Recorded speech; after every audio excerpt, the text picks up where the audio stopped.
All right, let's finish up the original series with Stepfather 3. I found it interesting that they decided to, once Terry O'Quinn turned down the chance to play this character again, that instead of just making it a new dad altogether, they opted to keep the same character but have him have plastic surgery so it explains why he looks different. They could have A, just made him a new character that was a stepdad when I killed you, or B, just replaced him as the actor and he was just him. But they went the plastic surgery route with this.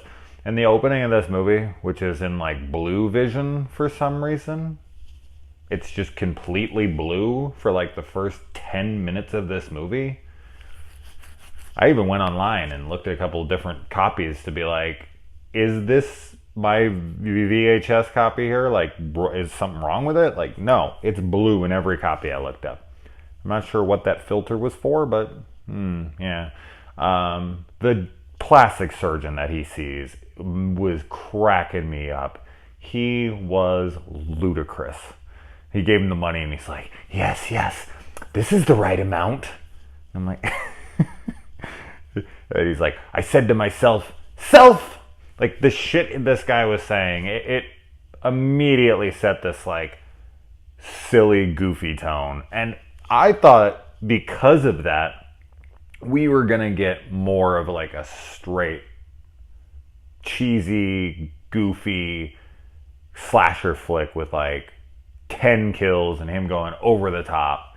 And the kill count, like in the last two movies, is very, very moderate. Only like 2 or 3 people die in this whole movie. Which I was a little bummed about because I just felt like this movie could have been more fun than it was.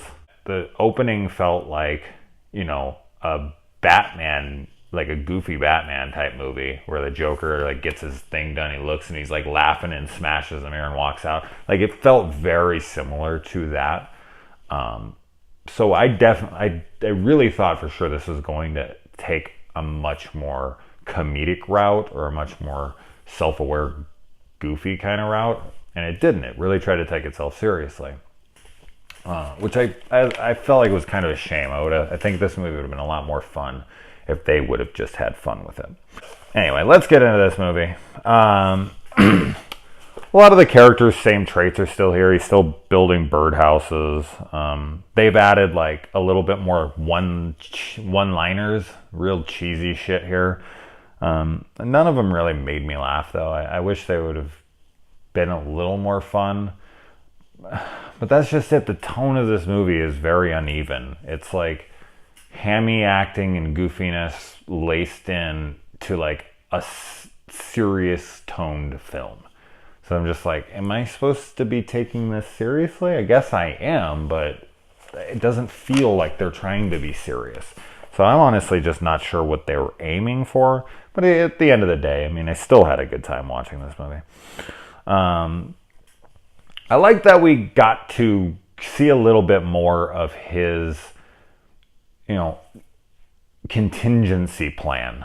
In the last two, he always like drops the family, goes and finds a new family, sets up a life there, and then acts as this family when he's set up and ready to go, and then he goes and he goes to that new family. And in this one, we get to see a lot more of that. We actually get to see him two-timing, like going to one girl's house and back. Now, he didn't stick with his MO, and I don't know if that's just not sticking to the character or if it was just showing that he's becoming more and more sloppy as time has went on, like he's dating 2 girls in the same town. And it's just like, you're gonna get caught, dude. And even if you don't, how can you kill somebody in town and then just go date a girl across town that everyone you know already knows? Like, he had connections that were, you know, friends with both parties. Like, he had the father, you know, the guy from the church, and he was friends with his wife and his girlfriend. And I was like, if you went and killed this family, you couldn't just go to that family. I mean, you make it look like an accident, I guess, but I don't know. It just didn't fit the character's MO at all. I mean, he should have been doing it across town, but that would have messed with the story. They wanted them to have like her thinking more he was a cheat and having her mind taken off the fact that he was, ends up being a killer. The kid in this movie, at least they spent a lot more time focused on the stepfather aspect, him trying to be the stepfather. The kid, the whole wheelchair thing, it's so obvious that it's going to be, the final moment. He's going to stand up and run over and kill the guy or try to kill him. He's been killed at the end of the other two and ends up not being dead now. And we actually find out in this one that he escaped from the same prison that he escaped from the last time. So they've let him go twice now. But I will say, this movie wasn't fucking around. 2 movies in a row, he gets stabbed in the chest and they're like, oh, he's dead. And it's like, no, he's not. This time, they throw him in a mulcher. Like, they destroy him. They disintegrate his body. Ain't nothing left of Stepfather. And they didn't make another one until the remake. So I think they were just like, this is it. It's so obvious that he's cheating. The wife being so oblivious to it is annoying to watch. It's like, come on, he's talking. He's with this Jennifer chick. Come on. Like, it's so in your face. But I guess she's just in that much denial. It's like, we've only been married a month. There's no way he's already out dating someone. So I guess I could just take it more as denial. In the opening of this movie, when he has the plastic surgery and he looks at himself in the mirror and he kills the guy and he leaves, like, they do it all in mystery. Like, who is this?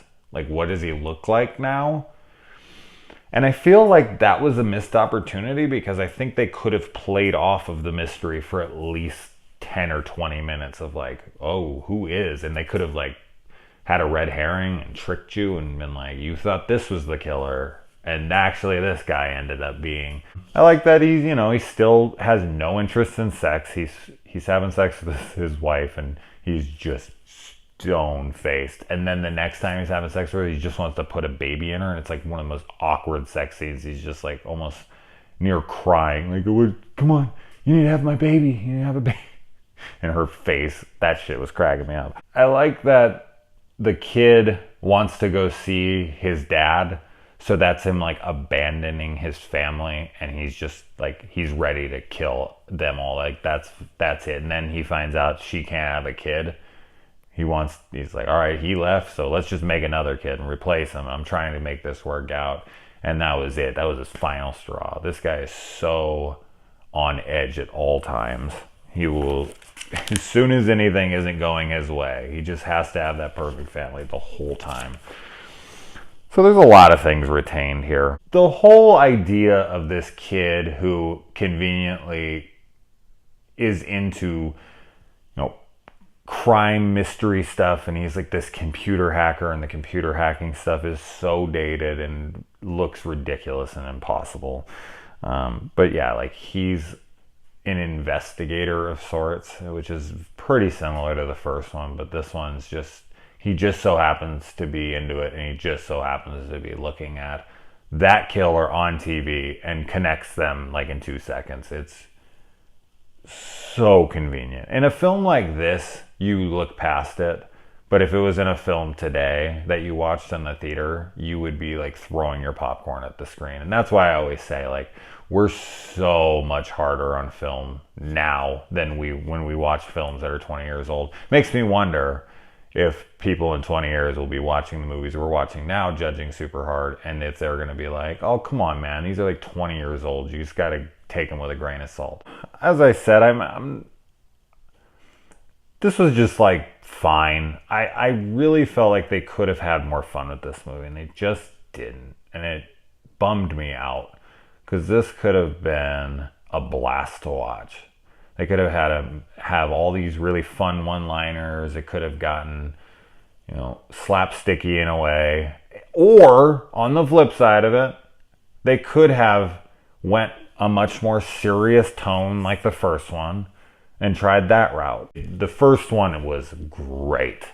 The second one was okay. This one was okay. So just 2 sequels in a row that kind of just left me feeling blah.